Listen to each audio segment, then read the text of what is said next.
Good afternoon and welcome. We will begin this session with a land acknowledgement. Pacific Lutheran University sits upon the traditional lands of the Nisqually, Puyallup, Squaxin Island, and Steilacoom peoples. We acknowledge and respect the traditional caretakers of this land. Again, good afternoon. My name is Sergia Hay, and I'm an associate professor of philosophy here at PLU. It is my great honor to introduce this session's speakers, Peg Carlson Hoffman and Chuck Hoffman. Peg and Chuck are artists, community builders, and workshop leaders exploring the intersections of art, earth, and spirit. Peg is a painter, lettering artist, and designer. She is a former creative director and product developer for Hallmark cards. Chuck is a painter and designer and is a former associate creative director for the Walt Disney Company. He received the Art and Innovation Fellowship and the St. Paul Interfaith Scholarship Award from Luther Seminary in St. Paul, Minnesota, where Chuck completed his MA in Art and Theology. I had the pleasure of getting to know them in their former roles as executive directors of Holden Village, a Lutheran renewal center located at a former mining village in the North Cascades Mountains. During their time at Holden, I brought 3 January term classes of PLU students to study environmental ethics. Each year, our group was warmly welcomed by the whole Holden community, and we enjoyed 4 weeks of transformation, reflection, study, music, great food, and a lot of snow. Their time as directors of Holden Village was bracketed by 2 very momentous events: the Wolverine Fire of 2015, which threatened to burn the village, and the COVID pandemic. This artistic duo has been producing art together for the last 20 years with the goal of exploring edges, boundaries, and intersections. Drawing on their experiences in the corporate world and their time in Belfast, Northern Ireland, as well as in remote wilderness, Chuck and Peg's art and community building work seeks to reform our relationship with the earth, with each other, and with the divine. On their website, which I encourage you to explore at genesisart.org, they write, "Through our art and workshops, we create a space for community, spirituality, and social change. In the face of current world issues and with our planet Earth in profound peril, we cultivate places where creativity, dialogue, and hospitality can begin to nurture seeds of understanding," end quote. Just a quick note about our session format. Chuck and Peg will present for about 45 or 50 minutes, and we will have 15 minutes at the end for questions. You are welcome to submit questions to the Q&A function during the presentation. Thank you, Chuck and Peg, for being with us today. Well, thank you, Sergia. We so love to have you and the students of PLU visit us in the wilderness during our time at Holden. So thank you for this opportunity to speak. Yeah, and I want to say J-term was just amazing time for us. And we want to say hello to PLU and everybody who's tuned in. And Chuck and I greet you today from the Willow River watershed on the border of Minnesota and Wisconsin. And these are the traditional lands of the Oceti-Sakowin, the people of the 7 council fires. These tribes and bands share their land communally, and Chuck and I acknowledge and respect them. We seek their wisdom and creativity as a way forward.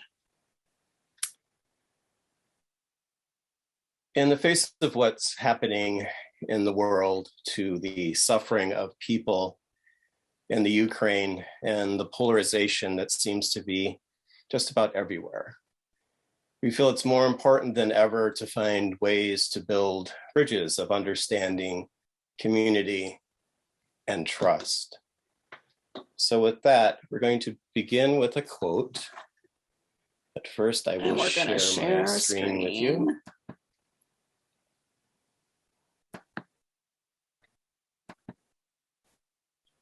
Right there.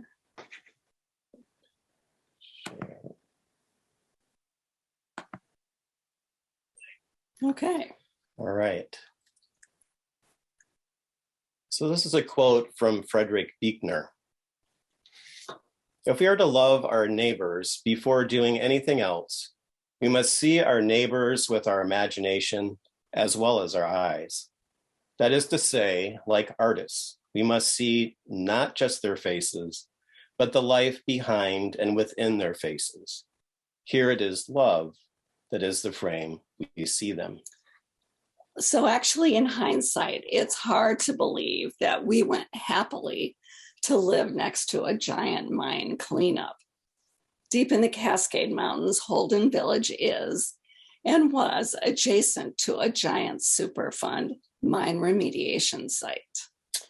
But we did go happily because, well, after all, Holden Village is also nestled in this amazingly beautiful mountain wilderness.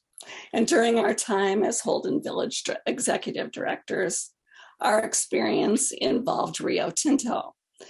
Now I know our class description says that Rio was the second largest mining company in the world. And last week I looked it up, and for the record, they are the third largest mining company right now. But anyway, it involved Rio Tinto, the US government, as well as the federated tribes and bands of the Yakama Nation. So amid that wild ride, we experienced that personal and corporate healing can be found on an edge, or in this case, a wilderness boundary. Here we experienced tension that gave birth to creativity. Living out on edges and boundaries, be they neighborhoods, farm fields, coastlines, or wilderness, invites us to reform our relationship with the earth, each other, and the spirit that sustains us. So we're going to share our story today of striving to hold tension. Tension that allows a new way forward to rise. This process of transformation can offer a way for our human family in the days ahead to live with nature and each other, not only to survive, but to thrive. And this is how it all started. 20 years ago, we were minding our own business, two artists on separate sides of the studio. And I made my paintings. And I made my paintings. I worked for Disney. And I worked for Hallmark. And in 2001, we traveled to Northern Ireland to study the murals in Belfast and Derry. We met many of the artists and listened to the stories of the people from both sides of the Troubles. Questions formed from our experience, and we've been exploring those questions ever since. They were questions like, if art could be used to divide people, could art bring people together?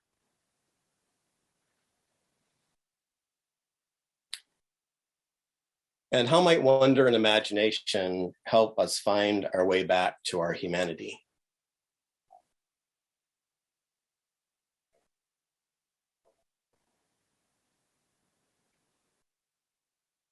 Can the arts provide us with a visual language for mediating broken relationships and cultural divides?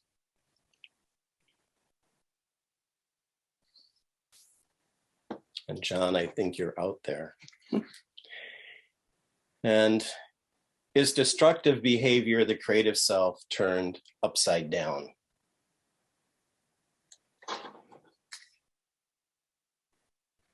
So for the next 15 years, we returned to Northern Ireland again and again to spend time living on the peace line, listening deeply, and learning from the stories people told of the Troubles. We also began using art as a language for communicating when words were too divisive. So several years into those pilgrimages, we received a commission from Fourth Spring Community Center in Belfast. We were asked to create a painting that would give visual manifestation to the experience of a group of women from both sides of the conflict that were studying their common history together. And it was really intriguing. It was commissioned by a secular community center. It was paid for by Catholic nuns, and it was exhibited in the narthex of a Protestant Methodist church. Well, the painting was large and the time short, so we had to paint it together. What we discovered surprised it. It wasn't Peg's idea or my idea. It certainly wasn't a compromise, but it was something new. We had painted our way into what we were asking in our questions. And when we returned home, we started exploring on the canvas in our studio, as well as developing community painting. And what evolved was this. When you hold the dynamic tension of two or more ideas or true things, it offers an opportunity for creativity and imagination. Totally new ideas arise. It can lead to a new way of seeing, transforming a path, sometimes even to healing. Since then, edges, boundaries, and intersections have been at the heart of our spiritual journey, as well as our artistic expression. And we see boundaries and edges as not as divisions, but as places of tension that, when tended, can allow something new to rise from that discomfort. Edges and boundaries offer intersections to explore the possibilities, to forge new ideas, to learn and transform our way of seeing. We have realized that healing from woundedness of any kind requires transformation. And this is a transformation that has the qualities of where we have been and recognizes that we cannot go back. We can only move forward. It acknowledges that we have lost something and admits we can't have it back. We can only endeavor to form something new and beautiful that lifts those qualities and finds beauty once more. So we've discovered that nothing new can rise until the stories and the experiences are shared by opposing forces or the people that created the tension until they come together. So it's easy to float around in your own little boat with your own thoughts about how things could and should be. But extremes are essentially uninteresting and unproductive. It's in the middle ground where everything happens. It's in the coming together. Our paintings are a result of working together. We go beyond the conceptual sense of collaboration and paint together on the same canvas, creating something new neither of us could actually create alone. When we begin our conversation in paint, it is important to let each of our voices be heard. And it's hard for someone not to be bossy, and that person can change from day to day.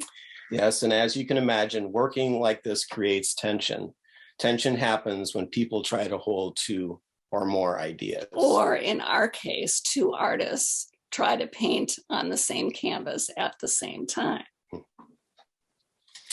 Now, this is the lens we brought to Holden Village in 2015.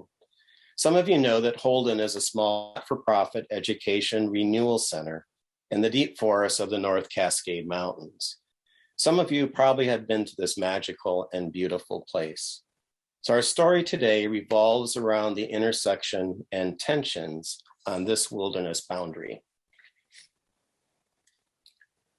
This is a story about the remote wilderness where a wound was inflicted by our human culture, a wound made in the earth for profit, control, consumerism, and also a result of war. It's also about our own culpability and the participation by each of us. Even as we use our computers and devices here tonight, it has necessitated the extraction of precious metals somewhere. When we decided to leave corporate life in urban Kansas City and accept the role of executive directors of Holden Village, it gave us an opportunity to live on that wilderness boundary, as well as experience the intersections boundaries, and tensions between a powerful, large institution, the federal government, the Yakima Nation, and a small village. Oh, You need to tell them. and about by that. the way, Yeah. this is how we moved to Holden. The truck with the blue tarp on the barge is heading into the wilderness with our Everything we possessions. own. And to offer some context to this story too, it's important that you know that the first peoples to visit the wilderness valley of Railroad Creek were the tribes of the Wenatchee, the Eniot, and the Chelan. And because of the elevation of that valley, it was a summer hunting ground and a gathering place rich with berries and growing things. It also provided a way through the mountains in warm weather for all the indigenous tribes.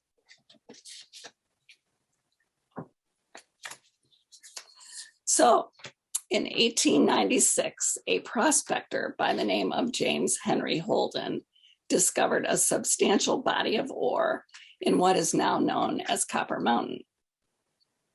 In 1937, the Howe Sound Mining Company built a mining operation. It was complete with a general store, a bowling alley, and it was an entire town of interesting things. They mined its copper and used it mainly for the efforts of World War II. Now that mining town became known as Holden, and at its peak operation, some 600 people lived there, including the mine workers and their families. 20 years later, in 1957, Howe Sound announced it was closing the Holden mine because of the falling price of copper, and the village was abandoned. 14 chalets, a hotel, a hospital building, and several other structures supporting community life were left.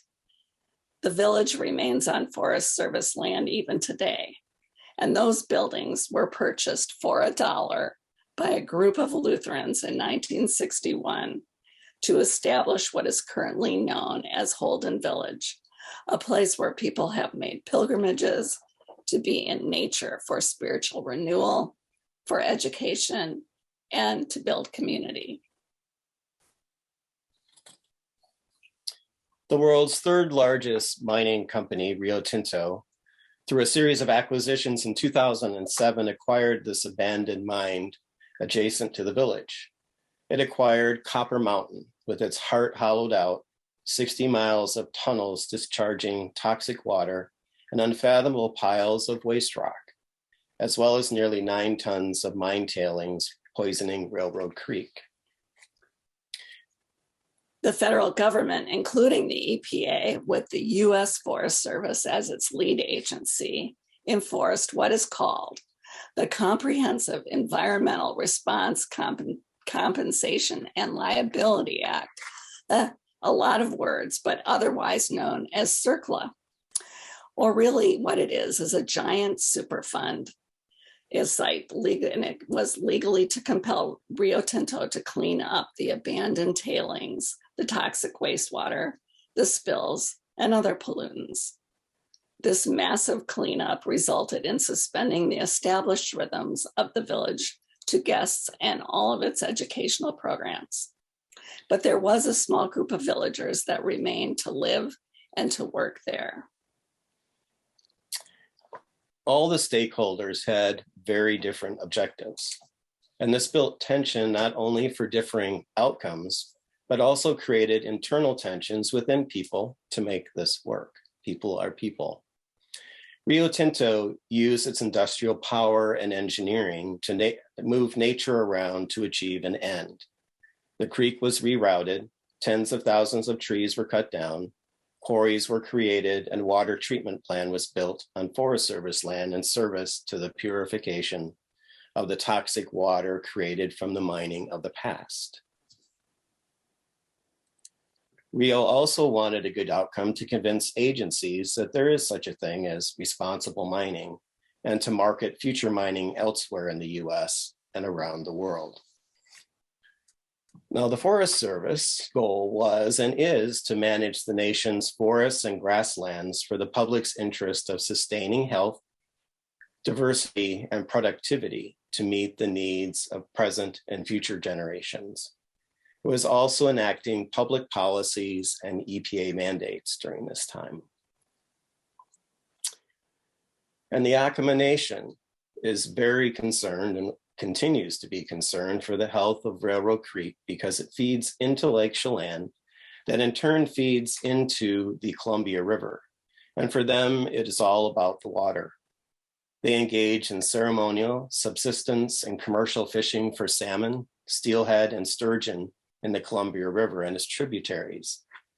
And Peg and I attended a sacred ritual held in the village for the healing of the land and water conducted by the Yakama elders as a sign of the water's life-giving importance to the tribes. And I think that may have been one of the most powerful things that we experienced at Holden while we were there. And I would add the life-giving nature of water for all of creation. Our objective as Holden Village executive directors was to work with these groups to help heal the land and open the village once again to familiar rhythms for staff and guests. Holden has always been about people coming to this wilderness intersection to help find meaning, participate in its community, and experience renewal. And with so many conflicting objectives, what could possibly go right? Well, lots of things can and did go sideways. And what is important for this conversation is that the lens we brought to our role at Holden. We knew from experience that listening and learning and tending the tension would be important. This meant being clear in our own purpose and objectives while hearing the needs of all. No easy task considering our differences. It meant finding new ways forward when we found ourselves at odds with whatever was happening. And it's really astonishing when I look back. We stayed at it and we stayed in it, and the villagers stayed at it and in it. And being present in that moment, in that time, in that tension, enabled us to stay and to be at the table, clear about what was needed and open-minded, also to hear and engage in all the challenging processes with Rio Tinto, the Forest Service, and the Yakama Nation. It also meant living with the active wounding results of the remediation itself, which sometimes seemed worse than the original mining. The remediation means the water treatment plant will be in operation for decades, a scar and wound of its own. And in the process, the metals and contaminants are filtered through the plant, where they are settled out of the toxic water and are dried into cakes, and then buried back into the tailings from which they came, repeating the process over and over. But the water is becoming cleaner. Diesel currently used to power the plant adds to our planet's carbon emissions, as well as other disturbances to the surrounding wilderness.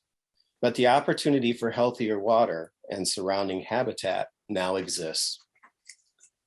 So one of the things that we haven't talked about yet was that our directorship began in fire, literally. In 2015, the Wolverine Fire, which was started by lightning, burned 67,000 acres up the Railroad Creek and around Holden Village. We evacuated 247 people out of Holden.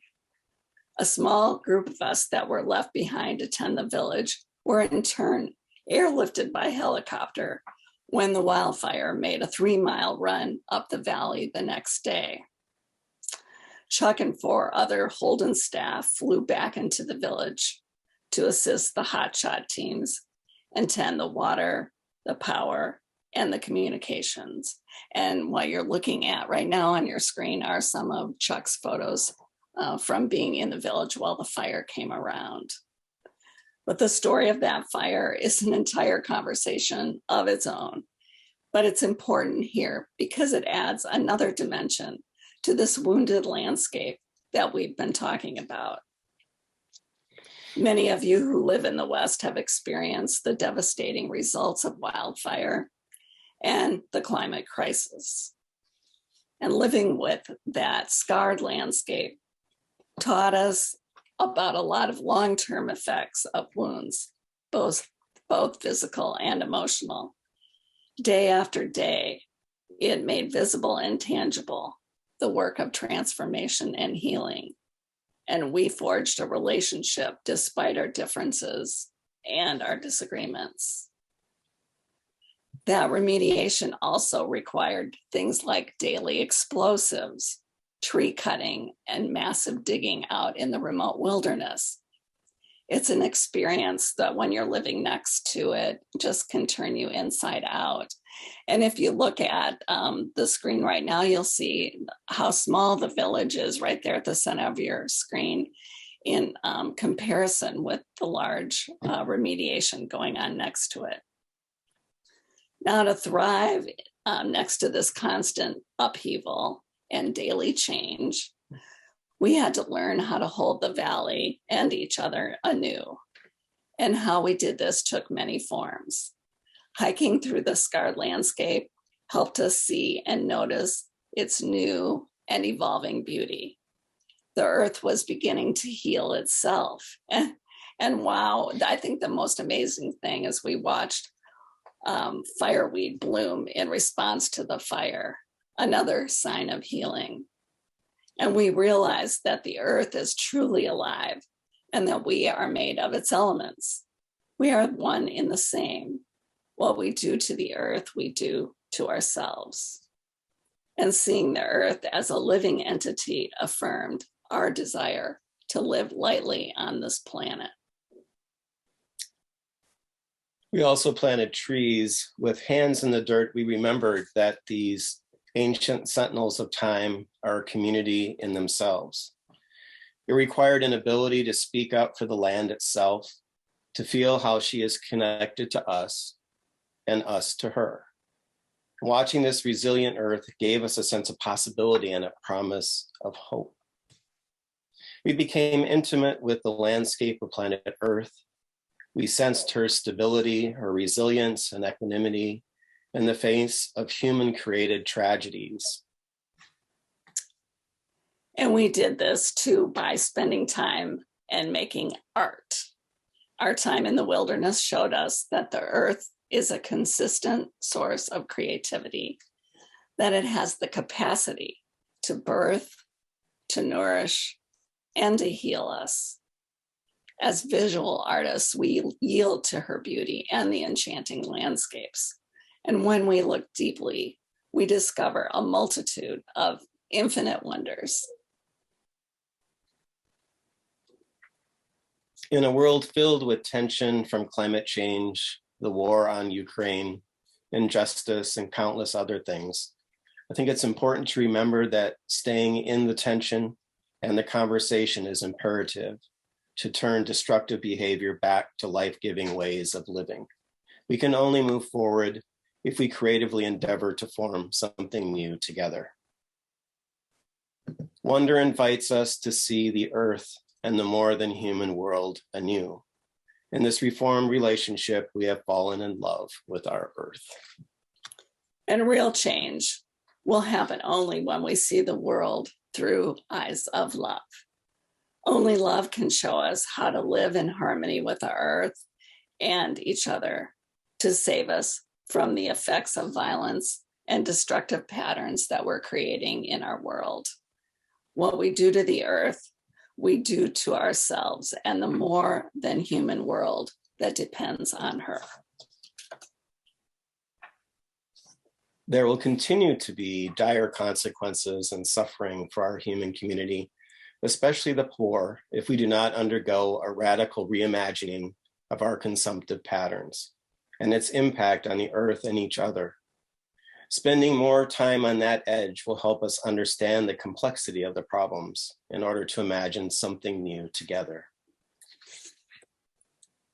To address these changes, we need to change culture, and this is where the arts can play a role. Through art, we imagine ways of restoring equilibrium in a world out of balance. The influence of the arts is subjective and emotional. It's a complement to the objectivity of science. Art is a powerful tool that challenges and affirms cultural beliefs, values, and our understanding of humanity's relationships in society and the natural world. Now, imagination and wonder are the ingredients of creativity and open the door to making things new. Imagination allows us to see what is not yet there, and wonder is seeing through the lens of what ifs and forms a new vision. The connecting soul work of the arts opens the door to our imaginations to reveal, heal, and renew our spirits. Wonder can help us see in the dark of deep brokenness and notice simple beauty. In Northern Ireland, we worked with both sides of the conflict. And at Holden Village, we worked on and with a different kind of tension. But in both places, we felt the heat and the fire of life, both literally and philosophically. And as the world moves at breakneck speed, there will be plenty of hard stuff to hold and many bridges to build. So we would like to share some of our art that was to be exhibited on campus this week, if not for COVID. Our body of work is a result of holding and staying with the tension.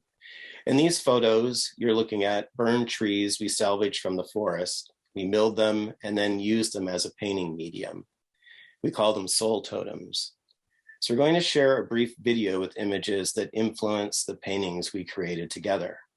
We also want to shout out to our friend, singer-songwriter John Hermanson for being part of our video. And he has written these works from the ancient words from Isaiah. We hope you enjoy his music as well as our art.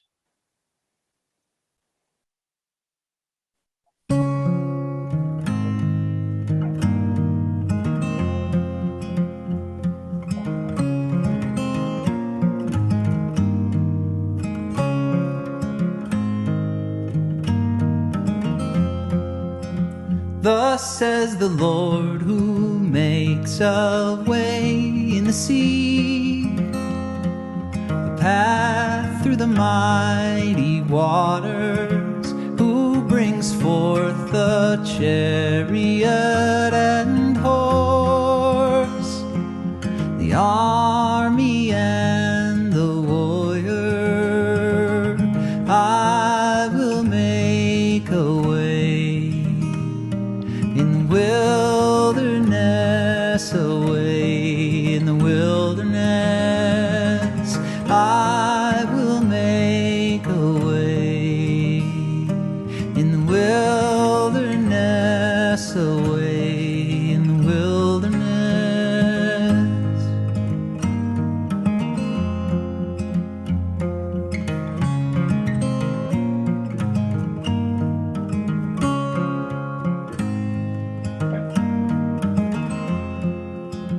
Thus says the Lord, don't dwell on former things.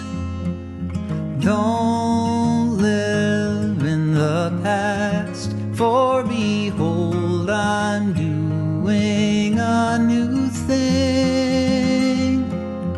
Oh, can't you see that? I will make a way in the wilderness, away in the wilderness. I will make a way in the wilderness, away in the wilderness.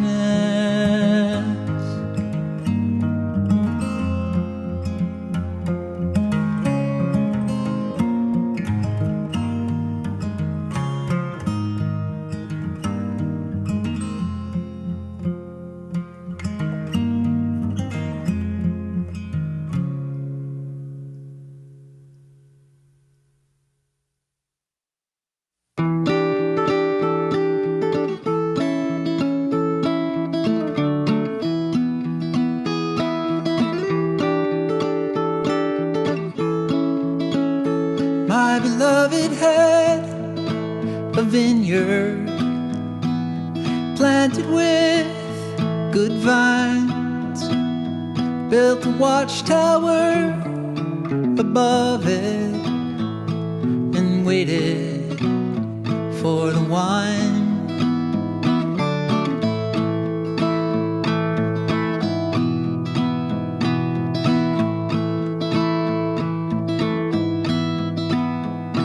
The fertile soil, when the time came, yielded only wild grapes. Oh, Jerusalem, did we falter? Did we like sheep go astray? Did we wander? Did we wander? Did we wander in the wilderness?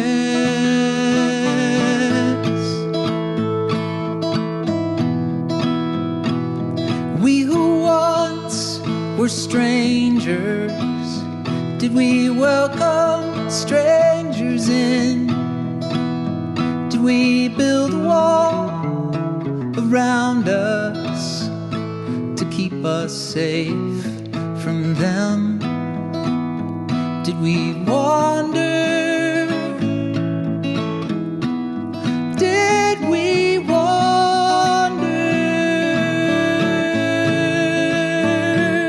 Did we wander in the wilderness? Did we wander in the wilderness?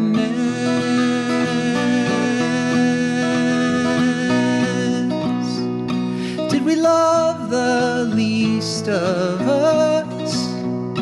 Did we lift them from the dust? Did we turn away? Did we wander? Did we wander?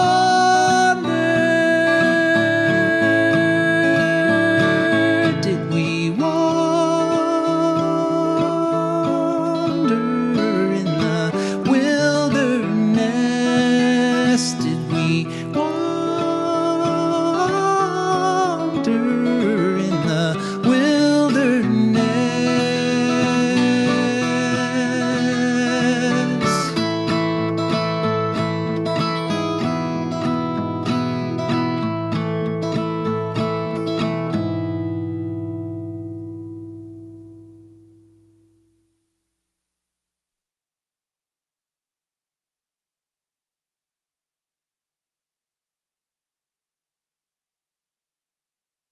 Before we close our time with you all tonight and get to a few questions, we would like to leave you with this thought.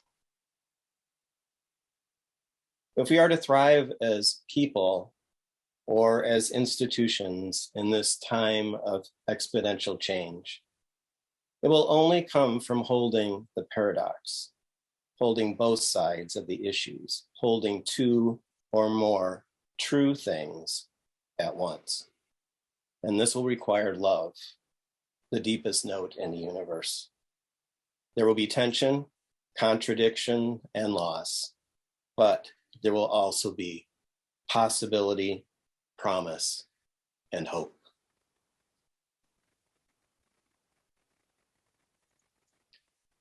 So we will open that up to questions. Yeah.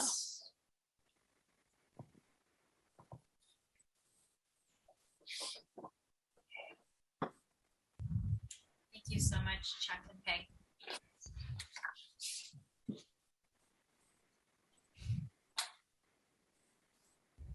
Here is one question. You talk about the new that comes from tension or conflict. You also seem to have a grip on what happens when the abstract meets the concrete. Can you talk about how we might each be alert to those frictions? Well, okay. Do you want to? First hard question goes to Peg. first hard question goes, but well, I think that anytime we explore the abstract and what we like to call it the non-representational, it requires a lot of creativity, imagination, dreaming, and thinking about things. And I think that has given us a lot of energy around being in concrete places of tension where we can actually look to something different.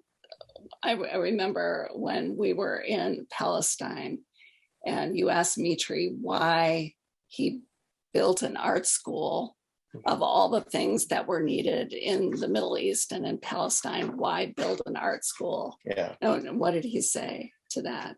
Well, he thought that creativity, and in this case, the arts, really prepared people to deal with those things in the world that they're confronted with, and to see and find creative ways to move forward. And that it was actually a really foundational piece of people's development as they ventured into the world, and that the arts really offered, and our own individual, we all have our individual creativity, but to see it through that lens in order to not see it as an endpoint, but actually to take those pieces and be able to move forward. I think it's imagining your way into the future and into a new place.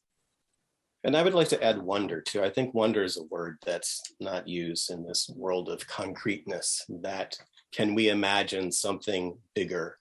I think we always tend, when we spend our time in Holden and where we live now and where we've been, to like just pause to look up and to see how vast the universe is. And maybe that gives us a little bit of a respite for some of the troubles that we may feel surrounding us, but to imagine something bigger and more wondrous. I have another question here about your process of painting together. What kind of rules do you set for that process? Yeah. All right. Well, We've been asked this. Yeah. So somebody asked us one time if we did marriage counseling. Answer: no, we do not. But yeah, there's some guidelines, and one of them is nobody gets to paint while the other person is not looking. Like if I go to the restroom, Chuck does not get to change the painting while I'm gone. So anytime there's any changes, we both have to be present. But remarkably, we use all of our languages. Oh, maybe it's not even one bit surprising. We use our language, our visual language, our verbal language, and all of the tools that we have at our disposal to work things out. Yeah, and we try to, we usually begin our paintings with an intention, a prayer, a poem, something blessing, on the raw canvas, and paint that into it. Just a chance to break that creative block that we all have. With a blank canvas. Yeah. So that's And also helpful. We also really try to do it in silence and let the paint, the color, what's happening, the marks that happen, speak and not verbalize. We get to plenty of verbalizing and debating later, but in the process to actually let that flow. And we did develop, there are many images in our presentation of groups painting around the table. And that's something that came out of our experience painting together, and develop something that we could do with larger groups to experience what that is, to let mark making and color and choices and working alongside somebody, what that feel like to let go of your own idea, but yet contribute your ideas to the whole.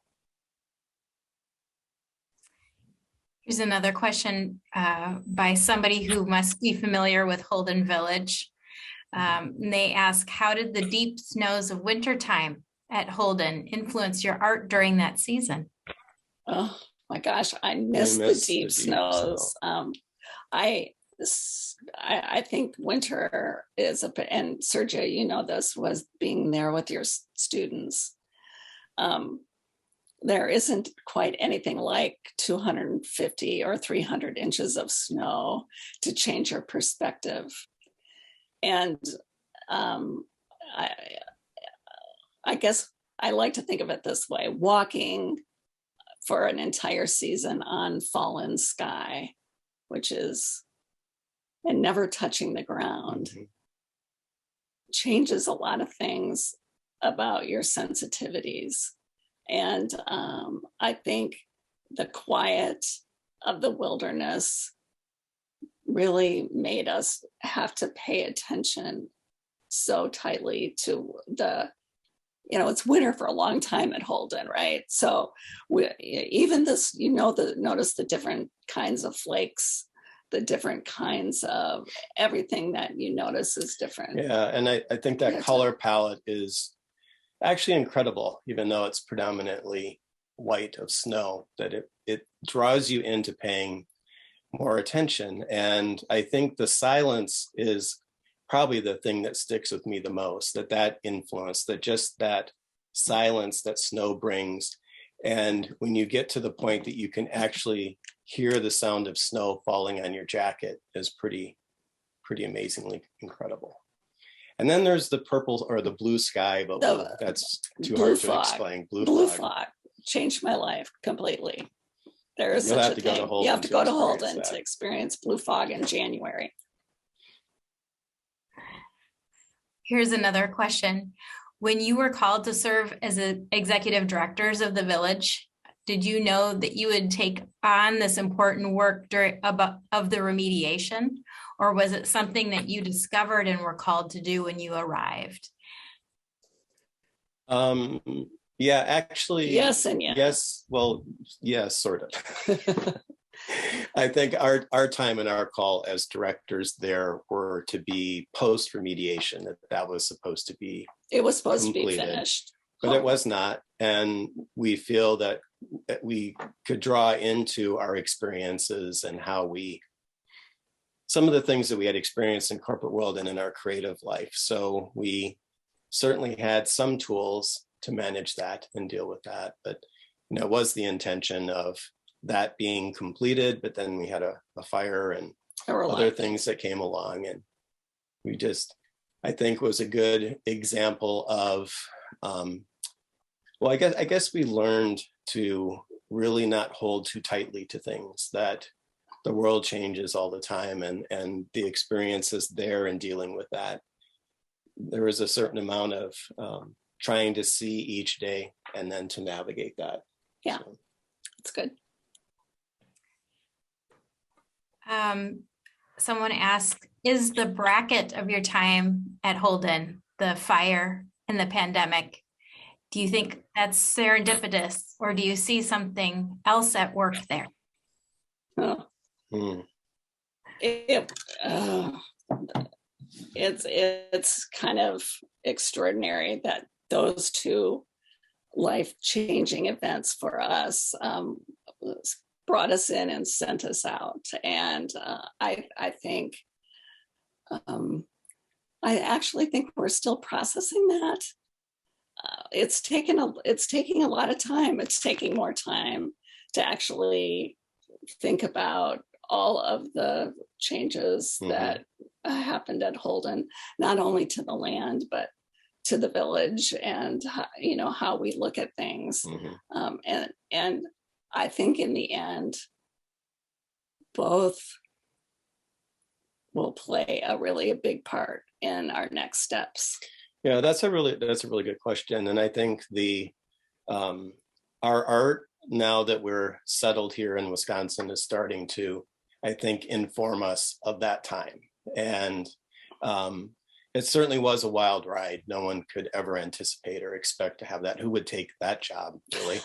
But I think that time we would. Yeah. I don't know about knowing about it beforehand, but anyway, I think that time was also filled with really rich things too. And I think certainly to experience the fire and even the pandemic, how the challenges that we all have faced with that, have found time for good things to rise out of that as well. And I think just to be open in what we're trying to do as we process our time, and it's showing up in our color palettes and on our canvas right now. So Can you say a bit about your calling right now, about the kinds of projects that you are involved in at the moment and where you see it going? Yeah. Do you want to? Yeah, we're just beginning to get our feet there. I mean, we after almost 6 years at Holden in the Wilderness and coming back, we've settled on a place to live. We've decided on a river valley that has lots of trails and the woods that we missed. That certainly changed us, our time at Holden, from living in an urban setting prior to Holden and then to where we live now. We feel very connected to the earth. That has not changed. Yeah, art, earth, and spirit. Art, earth, and spirit is where we are currently dwelling and exploring. We think the peril that we are in the earth, and gosh, so many things can take us in so many directions of what we think the world needs. But I think our focus on equity and on climate change and what the arts can do. Well, how can we express, what can we bring to the table to try and change hearts and minds too? Yeah, I really do think that intersection, I think we will always be border and boundary people. You know, we live in between Wisconsin and Minnesota, of course we do. But just having the intersection of art, earth, and spirit will keep us busy for a long time, I think. Mhm. I'd like to invite others to use the question and answer function. If you would like to ask some more questions, we still have a little bit of time. Someone asked about, there was a session this morning of people who worked in dairy, in dialogue and peacemaking. Can you explain a little bit more about your mural project in Belfast? Who participated and what were some of the outcomes of that project?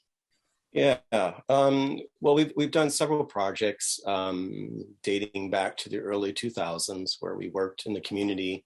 Up until 2014. Yeah, up until 2014.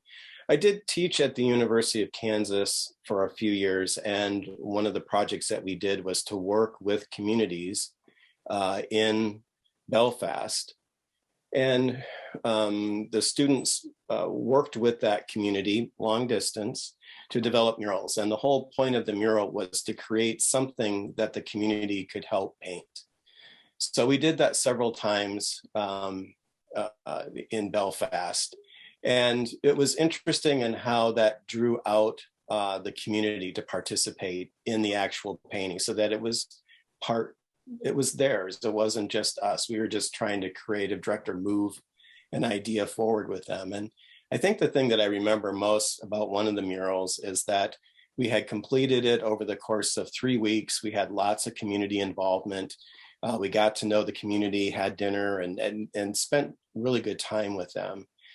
And then a couple of years later, I got the one in the Titanic. Yeah, the Quarter. Titanic Quarter was defaced. It was graffitied Tagged, over yeah. and tagged, and they were distraught at the point that it was tagged. And I felt bad about that, and I said, well, what are we going to do? He goes, oh, we're already on it. We're cleaning it off. Yeah, the community came together. And the community came together because they had some connection to the piece. Yeah, so. it was their artwork. And that was what was great about community art, is that it doesn't have, Chuck and I can sort of put energy behind it and get it going, but it becomes the community's artwork. And that's what's pretty exciting. So. Someone has a question about the music that was part of your video, about the inspiration from Isaiah, if you could say anything about that. And then also what you think is the relationship between the music and your art, that these are two different art forms, but how are they related to each other? Yeah, I think the work that John Hermanson does is just so powerful, really. So powerful. And he spent, I think a couple of summers with us up at Holden, and he was our artist in residence. Yeah, we just wanted him to come be in the wilderness and write. And he's written some amazing things, as many of you know. The Isaiah stuff was not Isaiah written. it was not written At there. Holden, but it was written before. Yeah. But he performed it many times while he was in the village, and those prophetic words of Isaiah are really something to think about all the time. If you go back and listen to the words, and I think that's what drew us so much. You know, have we spent our time in the wilderness? Thinking about what we need to be thinking about. Holden is like that. You don't go to Holden to escape. You go to Holden to embrace the world and come back changed and renewed. And I think that's important.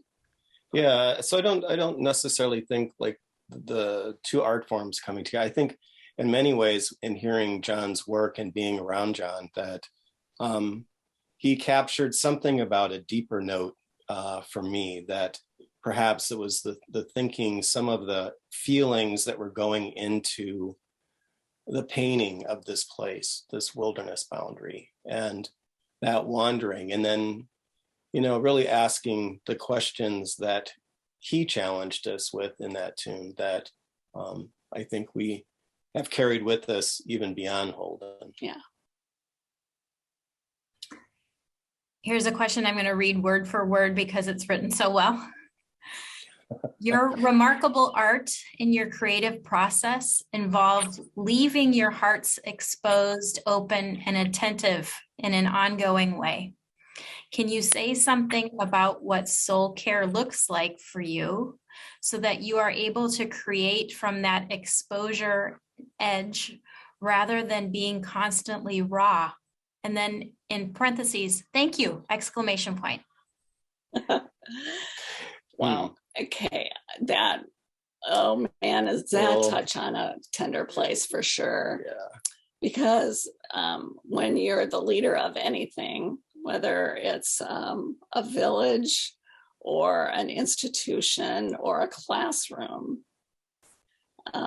it requires being able to hold a lot of opinions and maybe even feedback.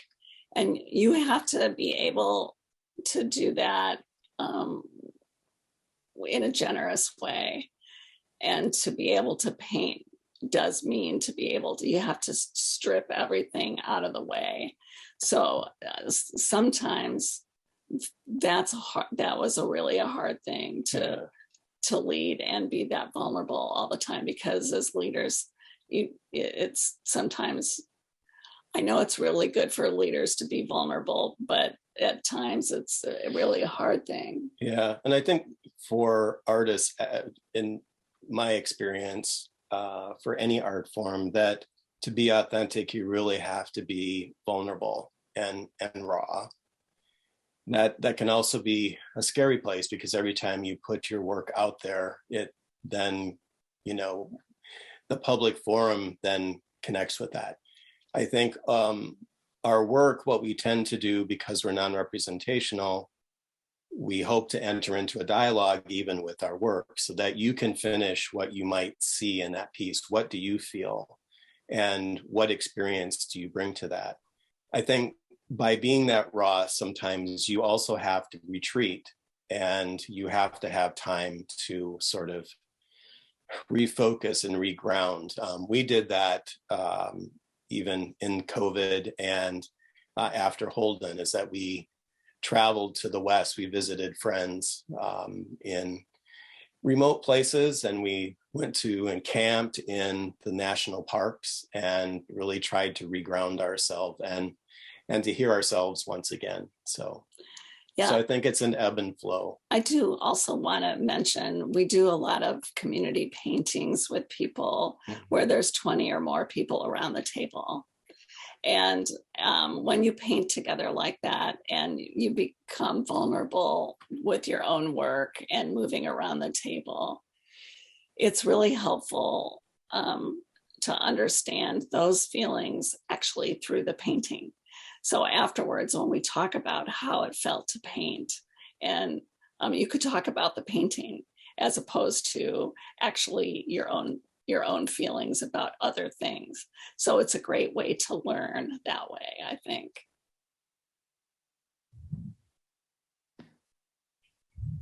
We have a few minutes left. I would ask the audience if there are any more questions. This is your final call to submit one. In the meantime, Chuck and Peg, could you talk about the things that inspire you? So you were saying that at the beginning of your art process, sometimes you'll use a blessing or a prayer or a reading, or Chuck, you've spoken several times now about silence. What would you say are the things that inspire you? Well, certainly the landscape. I mean, when you put that against poems and poetry and music, it brings that to life. I really enjoy walking through the trees and to find a place that, I guess has a sense of some solitude. I also think that the trees, I think our time at Holden, as we try to communicate, are alive, and they are not just objects, that they are a part of the ancient earth that have been here. And to stand in those trees, I think plenty of poets have spoken into that. I'm inspired by that. I'm inspired by edges and boundaries. So I'm inspired by the edge of land and water, whether it be a river. We lived in Florida for a while, so the edge of the ocean and the land itself. I think there's a lot to be learned on those edges. So I'm inspired by those things. And I love dogs. And we love dogs. I guess we love dogs. Yeah. So. All right, here's perhaps a final question. Simply, what can we do? 1 out of 7 billion. Simply, what can we do? 1 out of 7 billion. Yes. Yeah. I have a couple of things. Yeah. I just want you to know. Mm-hmm. I one of the things is that we can do is to speak up, whether you're a painter or a writer or an educator or a student or an alumni, speaking out and speaking up about what's important to you is what we can do, and we can do it every day, and we can make a difference for sure that way. Yeah, and I would also add that I think we can. Sometimes it feels so daunting, and why bother? What can we do? But I think it really helps to just do what you can in your local community, because I think when we live consciously aware of our power to shape our world for good, that we actually live lives of meaning. And so I think that changes us in the process of changing what we can change around us. I was reading a book, I can't remember the title now, but one of the things they said was like, well, what can we do? And you can begin in your own home. Small things are good to change the direction of climate change and what we can do. They also said, and not as a political, but to find those people that support and understand climate change and will actually work towards that goal and justice. So those are all so tightly wrapped together. So, while it feels daunting, I think there is something to be rewarded for ourselves in the way we are in the world. And I think those begin to gather momentum. So. Thank you. I think we will close this session on that very hopeful note. Thank you so much for your presentation. Welcome to the virtual PLU, and we can't wait to welcome you on campus in person at some point soon. Thank you so much. Thank you, everybody. Yeah, thanks everyone. Bye-bye. Thank you. Bye-bye.